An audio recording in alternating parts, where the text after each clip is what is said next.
Pues ya es una hora pesada, ya sé que nos toca aquí la hora pesada. Yo creo que la doctora Fátima que me castigó para que estuviéramos a esta hora. Pero vamos a tratar de que sea un poquito práctico lo que queremos abordar sobre el tratamiento de la citis. Primero es importante que pueda cambiar las diapositivas, ¿no? Que veamos qué puntos queremos hablar de ascitis. Pudiéramos hablar todo el día de ascitis, sin embargo queremos hablar un poco sobre aspectos generales, la clasificación, las definiciones, aquí se duplicó, algo de la fisiopatología, la historia natural, eventos que precipitan desenlaces desfavorables solo para reconocerlos, para poder pasar al tratamiento que es de la ascitis complicada y no complicada. ¿Qué tenemos que hablar de generalidades? Es importante recordar que ascitis se refiere a un cuadro patológico de acumulación de líquido en cavidad peritoneal. Y podemos hablar incluso desde esas raíces griegas que es de la palabra ascos, que quiere decir bolso saco, y este acúmulo ya se describía entonces desde hace muchos cientos de años. Yo creo que ustedes deben de recordar que cuando ven pacientes con ascitis, ¿qué es lo que primero que se les ocurre? Que la ascitis es debida a la enfermedad hepática. Sin embargo, es un síntoma de numerosas condiciones médicas y que sí queremos que queden asentadas, aunque la mayoría son debidas a enfermedad hepática, sí tenemos que recordar que existen otras condiciones que nos pueden llevar a enfermedad hepática. Y esto es importante para que nosotros, a la hora que hagamos un abordaje, de repente tenemos pacientes en la consulta externa ya de la especialidad de gastroenterología o en la clínica de hígado que los han catalogado como cirróticos a los pobres pacientes por años. Y resulta que no tienen cirrosis y que lo que pueden tener es una tuberculosis peritoneal.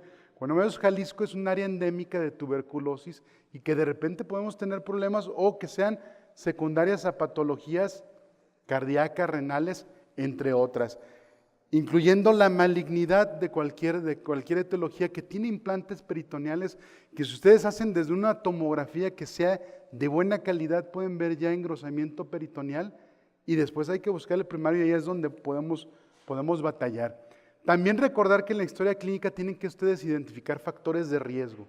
Y estos factores de riesgo son bien conocidos. Una disculpa por la resolución del proyector, pero estos factores de riesgo, acuérdense preguntar por antecedente de transfusiones, de la historia previa de cáncer, porque a veces puede decir el paciente, yo tuve cáncer de colon, doctor, hace 5 años, pero ahora como de repente toma una copa, ya dicen que es cirrosis por alcohol, y me tratan como alcohólico, enfermedades cardíacas, renales como mencionamos, o enfermedades tiroideas como las básicas, las que no se nos pueden olvidar.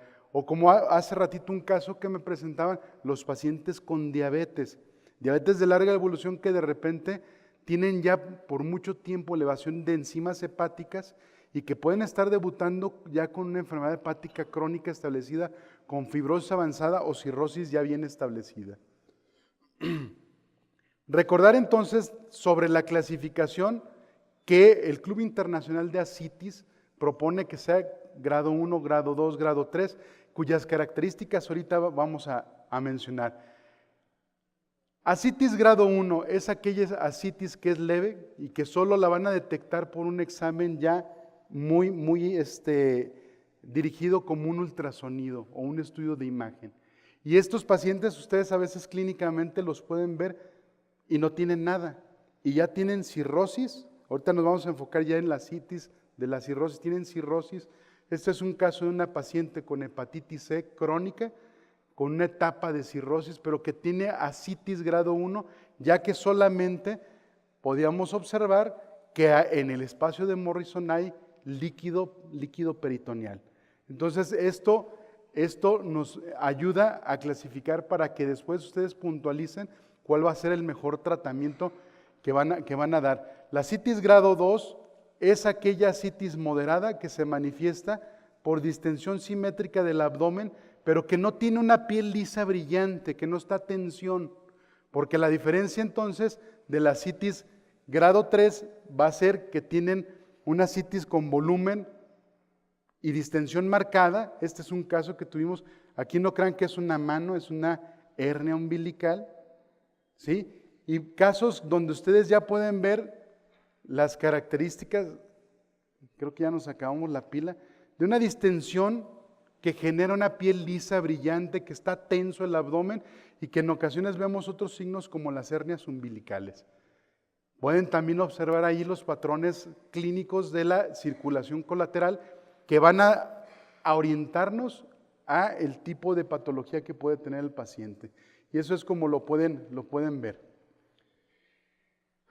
También saber que la podemos clasificar la asitis por los mecanismos fisiopatológicos subyacentes y que aquellos que están debidas la asitis a hipertensión portal, cuando hay patologías que condicionan albúmina baja, y ahí está lo más común que vemos, por ejemplo, los renales crónicos, como mencionábamos, o enfermedades del peritoneo. Acuérdense que cuando hacemos el abordaje de asitis, utilizamos el gradiente de la albúmina que se determina en suero y el líquido peritoneal.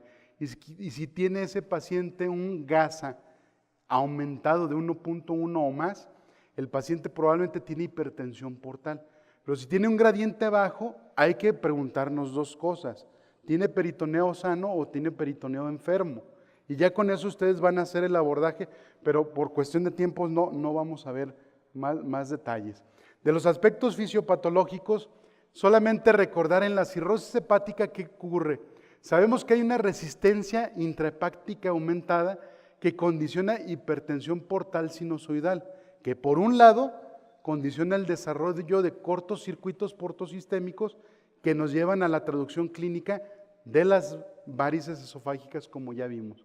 Pero por otro lado está el mecanismo donde esta hipertensión condiciona vasodilatación sistémica y esplácnica, y esto conlleva a un volumen sanguíneo arterial efectivo disminuido que echa a andar mecanismos neuromorales que ustedes ya conocen, por ejemplo, el sistema renina-angiotensina-aldosterona. ¿Y qué es lo que va a ocurrir con esta activación? Sencillo, activa el eje para que haya retención de sodio y agua que se puede traducir ya clínicamente en la asitis. Pero por otro lado, si esa vasoconstricción renal es intensa y hay un desequilibrio también con otras moléculas como el óxido nítrico, las endotelinas y este sistema renina-angiotensina-aldosterona, pues el paciente puede presentar ya lesión renal asociada a la cirrosis, como el síndrome hepatorrenal. Entonces, el papel de la hipertensión portal, que ya nos han hablado toda la mañana, cuando el gradiente sobrepasa más de 5 milímetros de mercurio, es el dato inicial para que empiece la cascada de complicaciones del paciente que tiene cirrosis hepática. Y fundamental en la asitis es que existe asitis por cirrosis, existe la hipertensión portal, se activa la vasodilatación arterial periférica y hay activación neuromoral para que haya un balance positivo de líquido, retención de este mismo líquido, y eso hace que exista una expansión del volumen extracelular. Y estos pacientes tienen baja excreción renal de sodio por los mecanismos neuromorales que también ya hemos mencionado. La historia natural de esto también, para no ser muy repetitivo, pero vean cómo una primera fase, los pacientes tienen cirrosis compensada, y antes había hasta un concepto, la doctora Teresa no me deja mentir, de los cirróticos preasíticos que les decían, ¿no? Que tal vez no teníamos bien acuñado, pero estaban los de cirrosis, no porque ella sea grande, es porque es nuestra expresidenta. Cirrosis compensada, que puede ocurrir que aparezcan eventos rápidamente progresivos que lleven a la aparición de las complicaciones, donde puede haber disfunción hepática y puede haber la hipertensión portal que aumente, y por múltiples factores. Y estos pacientes ya pasarían a la cirrosis descompensada. Y esta es nomás una tabla que se parece mucho a la que presenta el doctor Eric López, pero para que recuerden, y como que sí queremos puntualizar, que nos llevemos uno de los mensajes de todo el curso, el grupo de pacientes que tienen cirrosis compensada, esos hasta yo los trato y pueden tener una buena sobrevida de 10 años. Son aquellos que tienen varices o que no las tienen y conllevan a un buen pronóstico al inicio. Pero cuando el paciente ya tiene esas varices, pero que sangran o que tiene alguna otra complicación, el paciente ya está descompensado. Y aunque ahorita llegue el doctor Rodrigo Soto y le ligue la varice a la hemorragia, el paciente ya sangró y sigue siendo descompensado. Porque lo dicen, no, es que ya no está sangrando ahorita. No, ya cae aquí fisiopatológicamente y va de la mano del gradiente de presión de la vena porta. Entonces esto sí es muy importante. Y este es un esquema que me parece muy adecuado que lo veamos, cómo hay transición de una etapa compensada a descompensada, con la sobrevida que es buena al inicio, pero al paso del tiempo este gradiente de presión de la vena hepática va aumentando y cuando ya está de 10 milímetros de mercurio o más, el paciente ya empieza con las complicaciones que ya mencionamos para poder pasar a esta etapa descompensada donde la sobrevida se cayó.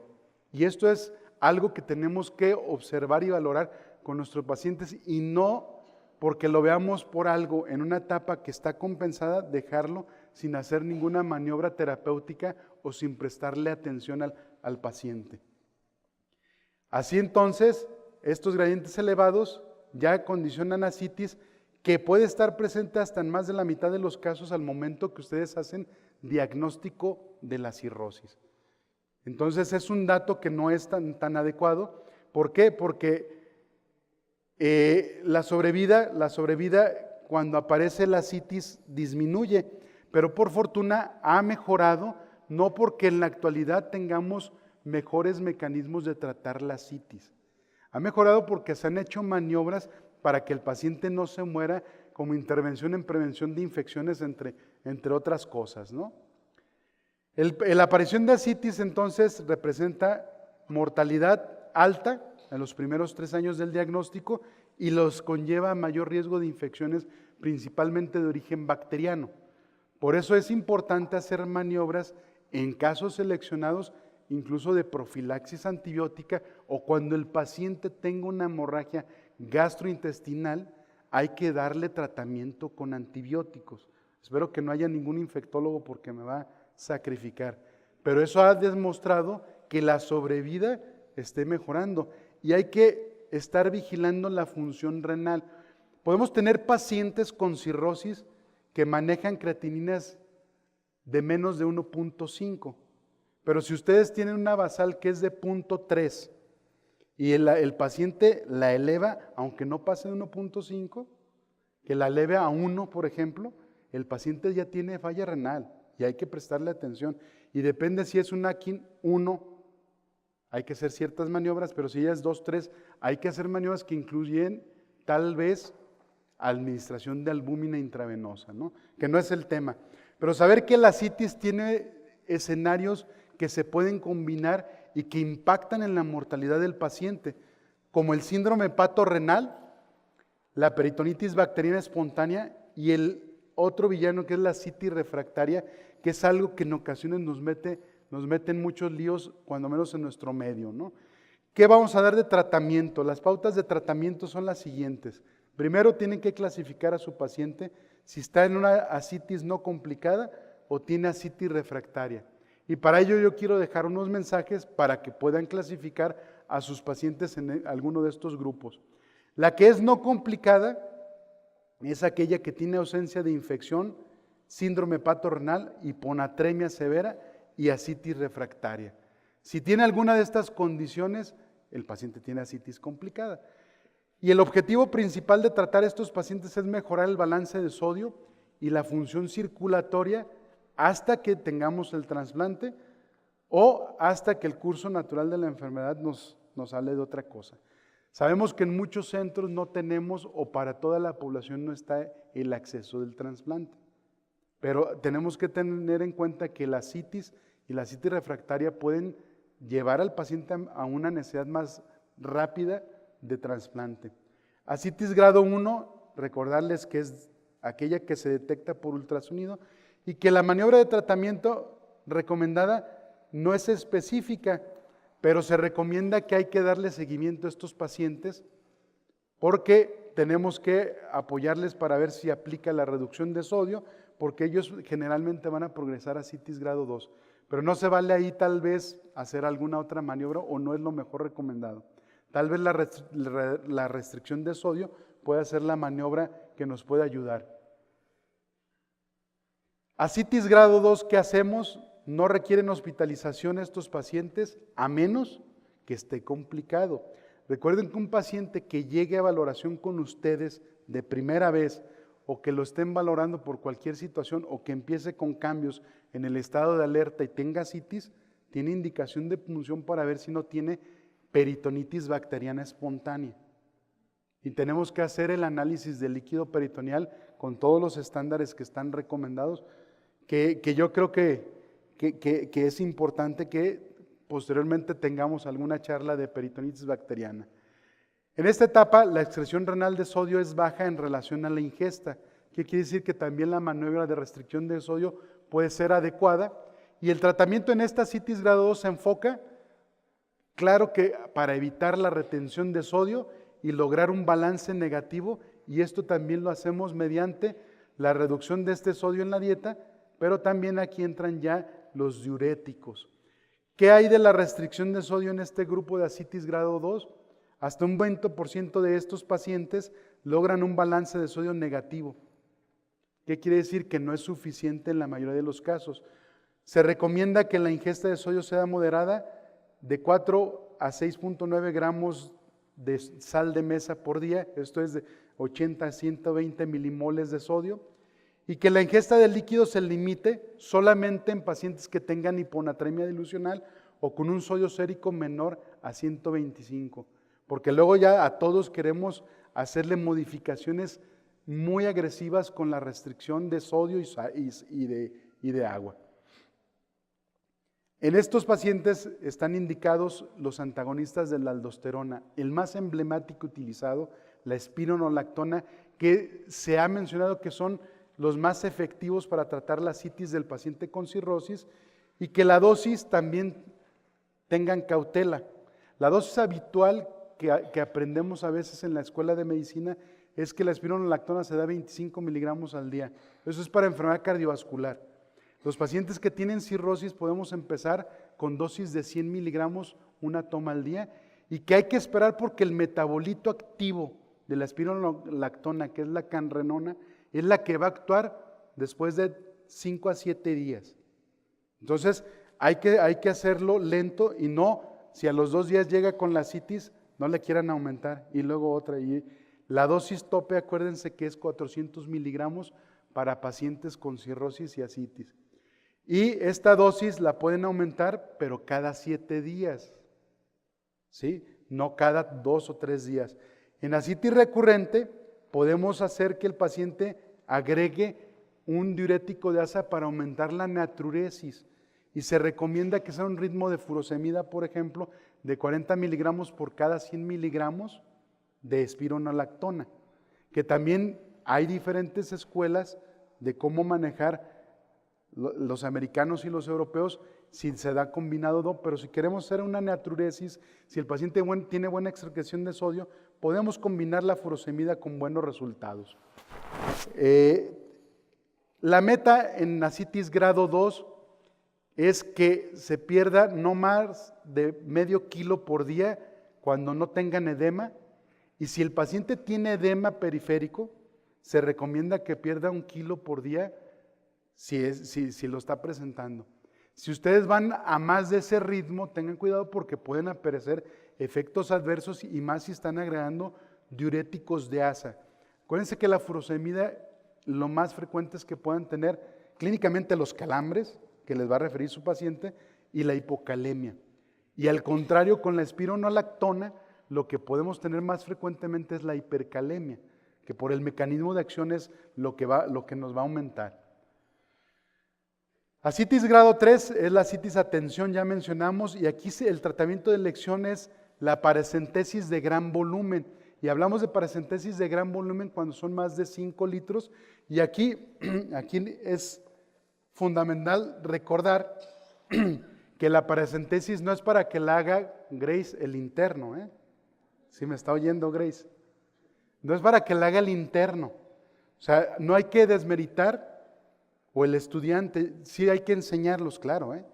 Estoy de acuerdo en eso, pero hay que hacerla ustedes y hay que hacerla con las técnicas y el material adecuado, porque de repente a veces ni cubrebocas ni aseo y llegamos y picamos, ¿no? Tenemos que hacer la técnica para hacer la extracción y cuando ustedes saquen líquido peritoneal, se ha recomendado que cuando pasa más de 4 litros, hagan una reposición litro por litro con albúmina 8 gramos para evitar colapso vascular posparacentesis, que eso los puede meter a una falla renal después. Entonces hay que darles albúmina intravenosa que, platicando una vez con el doctor Male, cuando platicaba conmigo, mencionamos que no hay consenso de la administración de albúmina, ¿sí? Pero sí, lo que sí yo les pido, que no hagamos dilución de la albúmina, que no la mezclemos con otro líquido ni nada, hay que pasarla directo, ¿sí?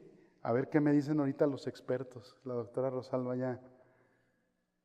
En ascitis refractaria, ya las últimas diapositivas ya. Quiero dejar los mensajes así para que ustedes cataloguen a sus pacientes. Es aquella ascitis que no pueden eliminar o aquellos que tienen recurrencia que no pueden prevenir con el tratamiento médico convencional, que tiene falta de respuesta a diuréticos en las dosis tope, o que tienen efectos adversos con dosis aunque sean bajas. Esos pacientes son los que tienen ascitis refractaria y aquí estos pacientes tienen una reabsorción de sodio aumentada, no responden a la dosis máxima, tienen natriuresis inadecuada, por lo tanto tienen mayor vasodilatación, mayor deterioro de función hepática y esto secundario al aumento progresivo de la presión portal. Aparece por fortuna en el 10% de los pacientes en promedio, pero el inicio marca deterioro y una alta mortalidad en estos pacientes. Es lo que no nos gusta. Y aquí hay, por definición del Club Internacional de Ascitis también, 2 grupos que tienen que catalogar. Ascitis resistente a diuréticos y ascitis intratable. Y aquí hay características importantes para que ustedes cataloguen si sí o si no están en uno de estos grupos. Porque luego interrogan al paciente y quieren que todo sea ascitis refractaria y a veces ni se toma el diurético o no cumple estos criterios. Pero es importante que cataloguemos ahí a los pacientes. Estas son las opciones terapéuticas para ascitis refractaria.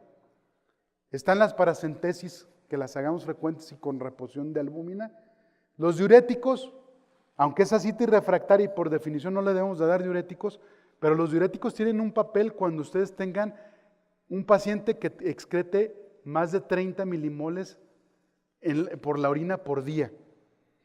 En esos puede ser útil alguna dosis de diuréticos para retrasar las paracentesis y para evitar el riesgo de hemorragias. Los tips que ya mencionaba el doctor Eric López previamente, antagonistas de la vasopresina, no han arrancado por completo el grupo de los baptanos y algunos estudios con algunos de estos han aumentado el riesgo de hemorragia gastrointestinal.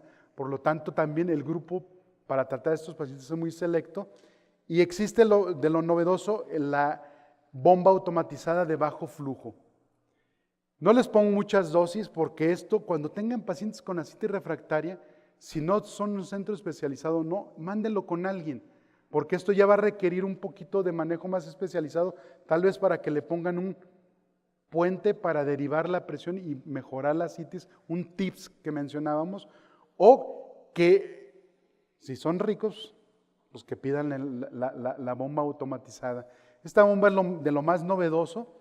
Esta bomba es un sistema que pueden programar y que son ciclos de pequeño volumen que tiene un catéter en intraperitoneal y otro que va a la vejiga y que programan ciclos de eliminación pequeños de 5 a 10 mililitros, pero que sean cada 10 a 15 minutos para que tengan un ritmo de eliminación del líquido entre medio litro a 2.5 litros por día.